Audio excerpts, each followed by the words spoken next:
Hey guys, thanks for tuning in today to the podcast. And I had it on my heart today to just talk with you, to record this podcast video, and to talk to you about how to live a focused life. And what I mean by that is how to take your time, the hours and the minutes of your day, and intentionally aim them at your God-given purpose, at fulfilling your God-given purpose.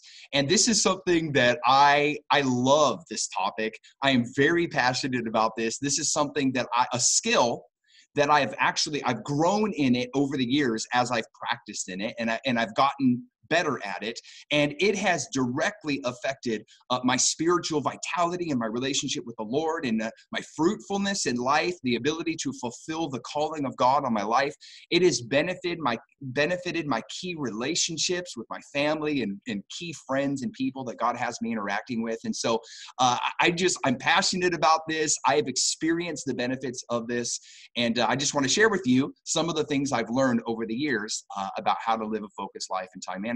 And I just want to encourage you at the beginning by just saying this: time management is a skill that you grow in.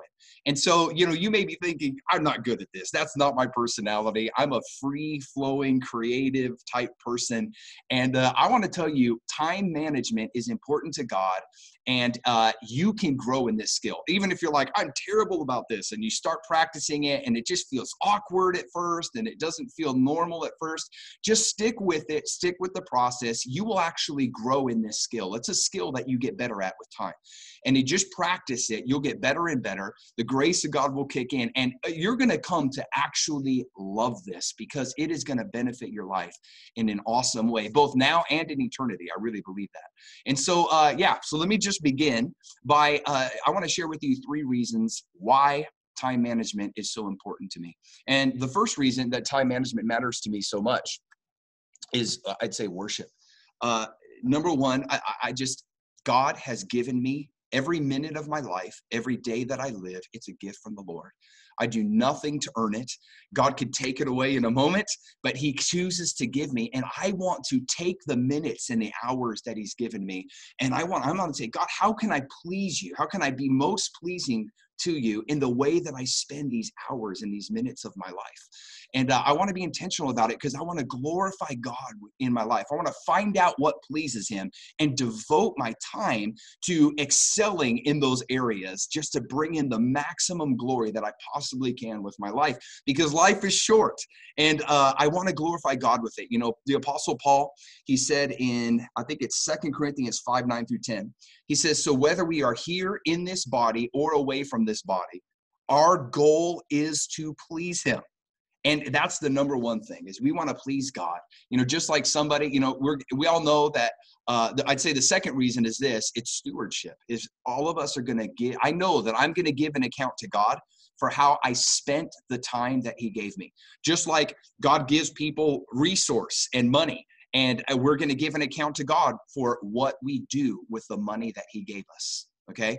And I want to spend it in a way that pleases him. It's the same with our time. God gives us time, and I want to be intentional and find out what pleases the Lord and spend my time in a way that honors the Lord and helps me to be my very best for the glory of God and to bless other people in his name.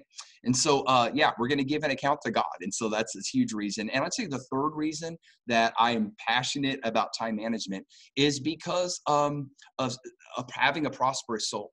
And I'll just share a few testimonies with you. So, I've always had, I came to know the Lord, and I had this zeal in my heart, this burning zeal. I want to please the Lord. I want to know God. I want to be close to him, and I want to glorify him with my life.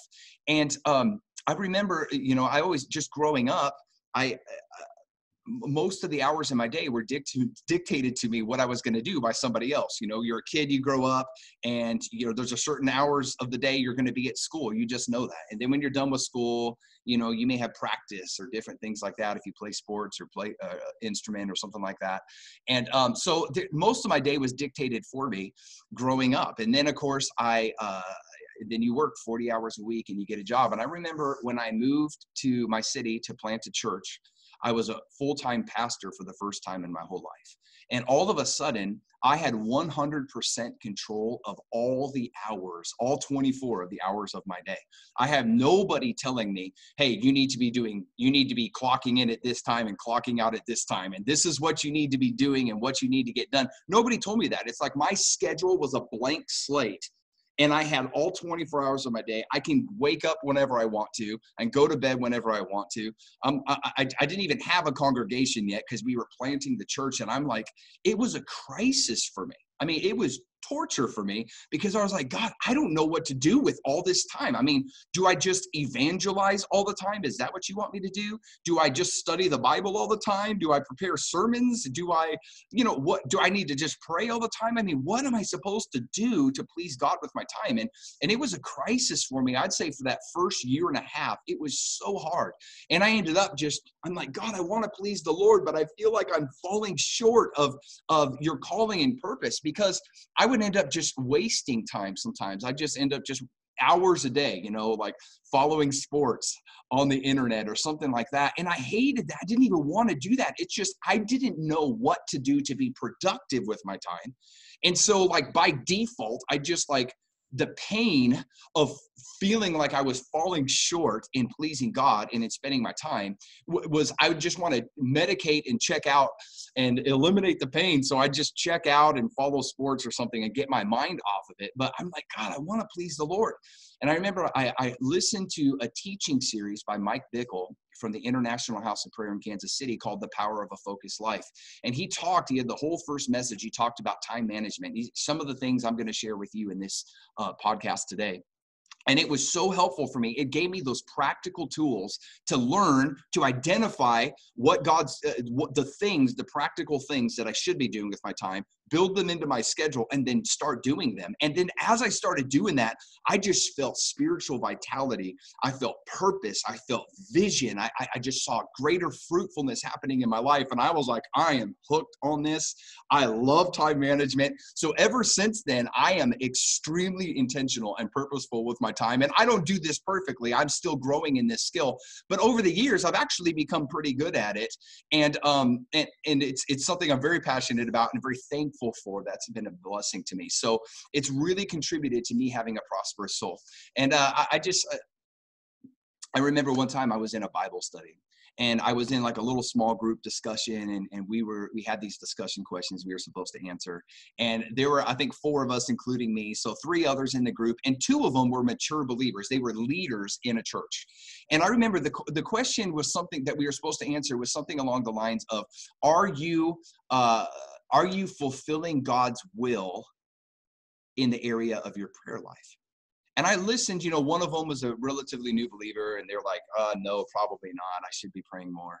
And then another one spoke, and this one is a mature believer, a leader in the church. And they're like, well, I do pray, I am praying, but no, I should be praying more. I'm probably not fulfilling God's plan for me in the area of my prayer life. I should be doing more. And then the third one, another leader in the church, said the exact same thing. They're like, yeah, I do pray, but I probably should pray more. I'm probably not fulfilling God's plan. I probably should be praying more to fulfill God's plan in that area of my life. And I remember I just listened to them, and and this question popped up in my mind. I asked, I was like, how much more?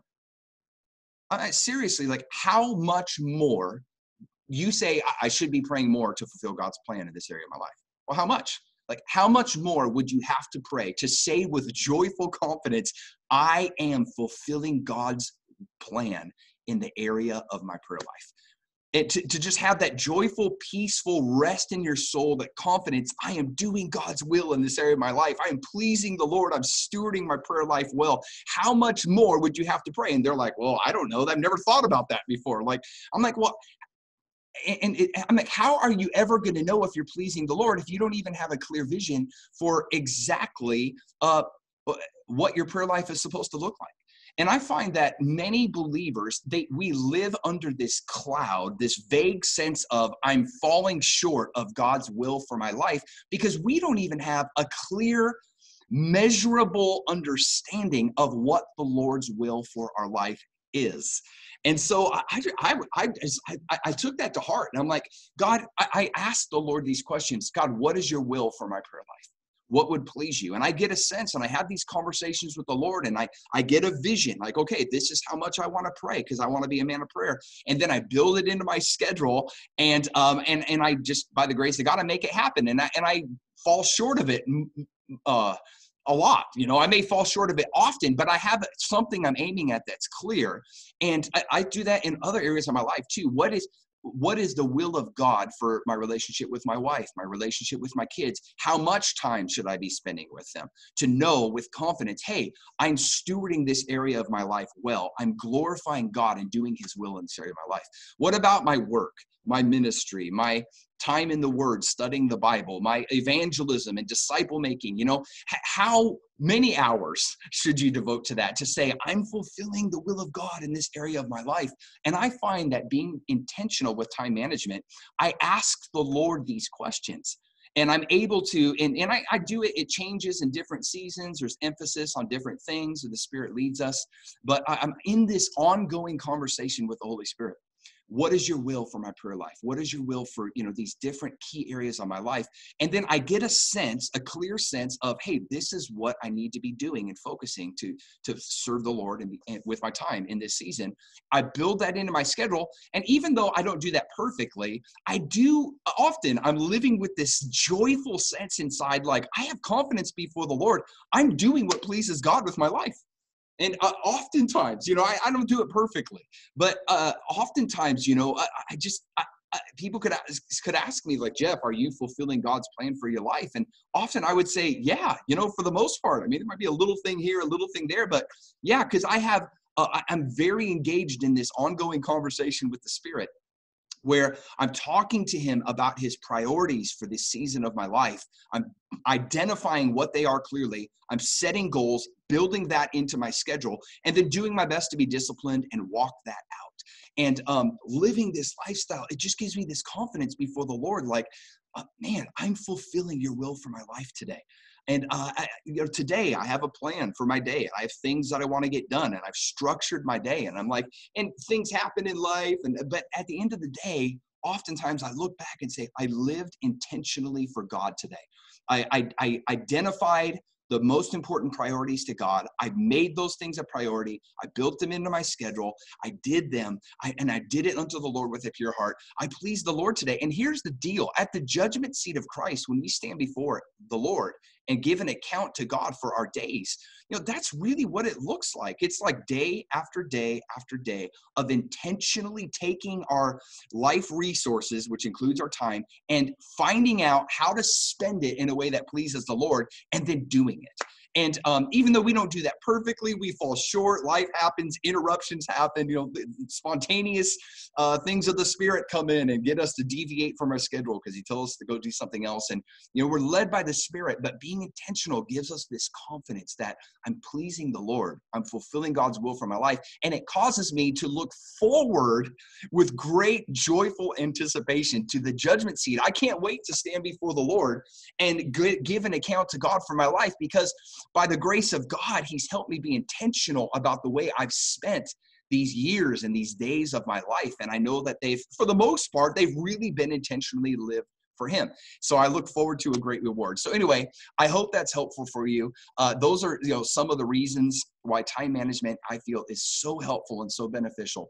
So in the next podcast video segment that I'm going to record, I'm just going to get practical. I'm just going to give you those 1, 2, 3 steps of how to live a focused life and find out what the vision of God for your life is, and aim your time at fulfilling that.